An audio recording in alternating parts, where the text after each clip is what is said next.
एकाच दिवसात इतके ऑर्डर्स, केक, स्नॅक्स, चॉकलेट्स आणि रिस्टॉकिंग सगळं काही मॅनेज करणं सोपं नसतं. पण स्मॉल बिझनेसमध्ये प्रत्येक दिवस हा हेक्टिक आणि इक्वली सॅटिस्फाईंग असतो.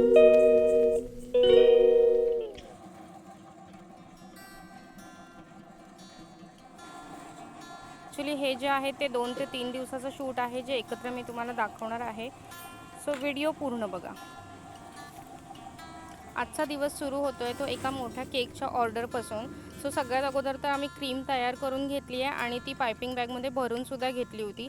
स्टँड मिक्सर लावला होता कारण क्रीम खूप जास्त बीट करायची होती, त्याच्यामुळे ते सोयीस्कर पडतं.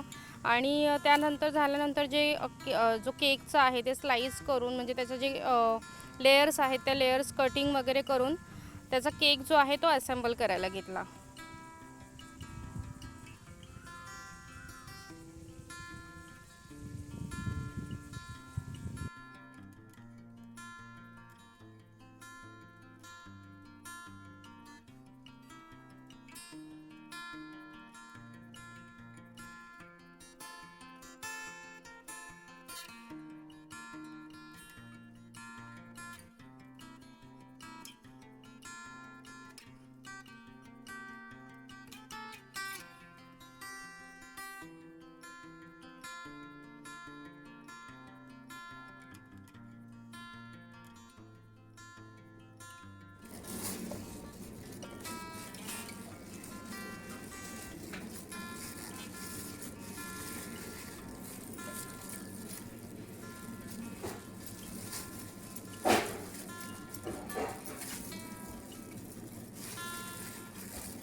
आजचा हा जो केक होता ना तो मावा फ्लेवरमध्ये होता.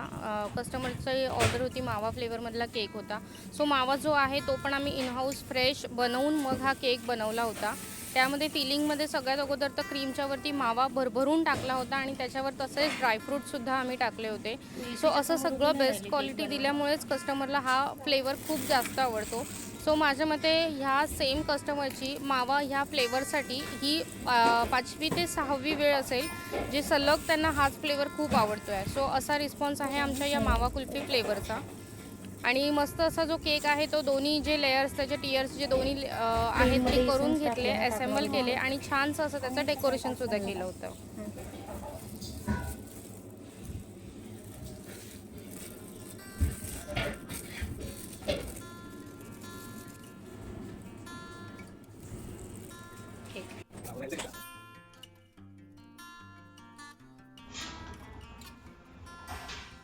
त्यानंतर आज एक स्पेशल असं एक स्लाईस केकची ऑर्डरसुद्धा होती आणि ती म्हणजे 1 kgमध्ये त्यांना मावा फ्लेवरमध्ये स्लाईस केक हवा होता.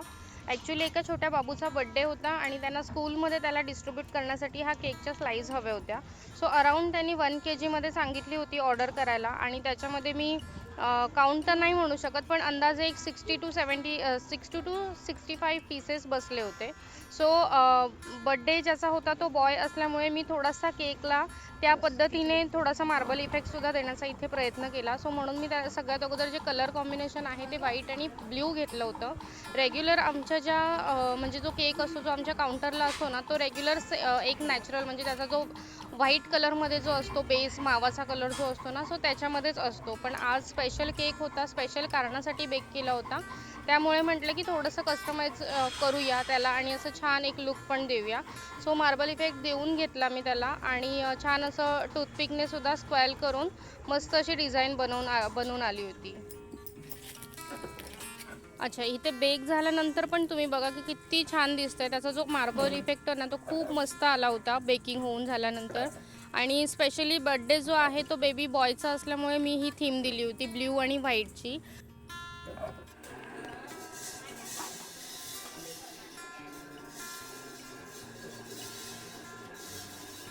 अच्छा, ते सगळं आवरून झाल्यानंतर ना आमची जी मालवणी पीठ आहे, जी मी तुमच्यासोबत प्रत्येक टायमाला शेअर करते त्यांचा व्हिडिओ, सो ती तर रिस्टॉकिंग करायचीच होती, म्हणजे ती तर करायचीच आहेत. पण त्याच्यामध्ये बेस्ट एक आमचं असं पीठ आहे ना, ते म्हणजे थालीपीठचं भाजणी. सो थालीपीठचं भाजणी तुम्हाला सगळ्यांना आमच्या कस्टमरला, जे येणारे कस्टमर आहेत काउंटरवरती, त्यांनासुद्धा प्रचंड आवडलेली आहे. म्हणून त्याचं जे पीठ आहे, म्हणजे त्याची जी भाजणी आहे, ती फ्रिक्वेंटली थोडी आम्हाला जास्त वेळा करावी लागते आहे. सो आज त्याचंच काम घेऊन बसलो आहे. स्टाफमध्ये घेतलं आहे त्यांनी हे भाजणी करायला. आणि सगळे कडधान्य, म्हणजे जेवढी माझ्याने पॉसिबल होतील ना तेवढी सगळी कडधान्य मी घेते आणि छान डाळ, तांदूळ आणि ती सगळी कडधान्य व्यवस्थित खरपूस अशी भाजून घेते. आणि त्याच्यात मजेशीर पार्ट म्हणजे हा, ज्वारी टाकली ना की त्याच्या अशा मस्त लाह्या होऊन निघतात आणि त्याच्यामुळे पीठसुद्धा खूप छान दळून येतं.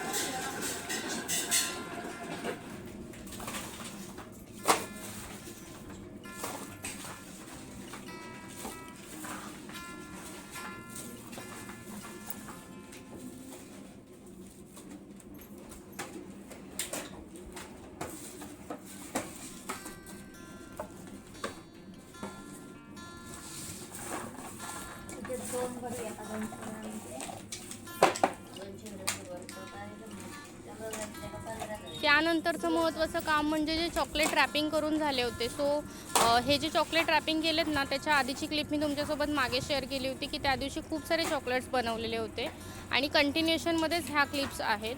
सो ते जे चॉकलेट्स रॅपिंग करून तर सगळे झाले होते, फक्त त्यांचं पॅकिंगचं काम बाकी होतं. सो आज ह्या सगळ्याजणी बसल्या तिकडे कंटेनर पॅकिंग करायला आणि त्यांच्यामध्ये एक थँक्यूचं कार्डसुद्धा हल्ली आम्ही टाकायला लागलो आहोत. सो त्याचीसुद्धा रिॲक्शन जी आहे ती कस्टमरला छान वाटते. त्यांना उघडल्यावरती थँक्यू कार्ड मिळाल्यावर छान वाटतं आहे. सो मलाही त्यांना ते त्यांचे एक्सप्रेशन्स बघताना आवडतं. सो म्हणून आम्ही हे थँक्यू कार्ड हल्ली सगळ्यांमध्येच टाकायला लागलो आहे. आणि इकडे ही सगळी चॉकलेट जी आहेत ना, या पॅकिंग करून घेतात आणि त्याच्यापुढे मग त्या लेबलिंग लावण्यासाठी काउंटरवर जातील. आणि अगेन लास्ट व्हिडिओमध्ये जो लेबलिंगचा दाखवला होता, सेम त्याचप्रमाणे ह्याचेही लेबल्स जे आहेत ते काउंटरवर लागले जातील.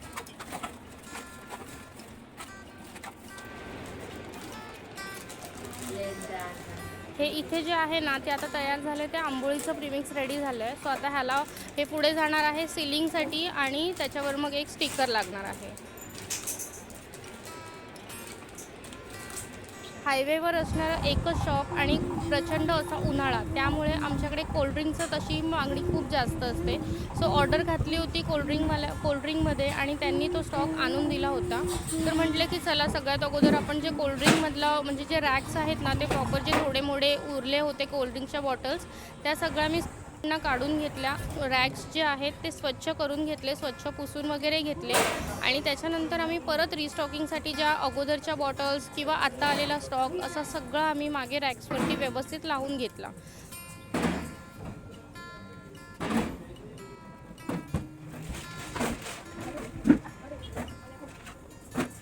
आणि हे जे रिफिलिंग करण्याचं काम असतं ना, ॲक्च्युली बघण्यासाठी पण खूप सॅटिस्फाईंग वाटतं की आपण प्रत्येक एक फ्लेवर तिथे लागत चाललं आहे आणि रॅक्स भरत चालले आहेत. सो हे बघायलाही खूप छान वाटतं आणि हे कामही खूप छान वाटतं. आणि असं भरलेलं हा जो रॅक समोरूनच रस्त्यावरूनच जाणाऱ्या येणाऱ्याला प्रत्येकाला दिसत असतो, त्याच्यामुळे त्यांना कळतंसुद्धा की इकडे कोल्ड्रिंकसुद्धा आहे. सो ते पण म्हणजे ती एक ॲडसारखी पण होते आणि आम्हाला ते हँडल करायलाही बरं पडतं, कारण तिकडनं आम्ही स्टॉक घेऊन फ्रीजमध्ये थंड करायला टाकत राहतो. तो तिकडनं आम्ही स्टॉक जो आहे तो मेंटेन करतो की जसे रॅक्स रिकामी होतील त्या पद्धतीने ऑर्डर्स जातील.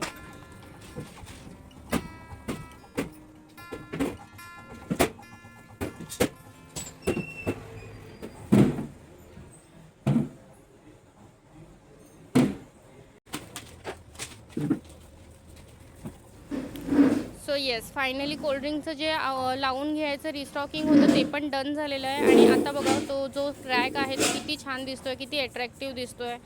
सो बस आज पण होतं इतकंच ह्या व्हिडिओमध्ये. तुम्हाला जर माझे व्हिडिओ आवडत असतील तर नक्की लाईक, शेअर, सबस्क्राईब करा. थँक्यू.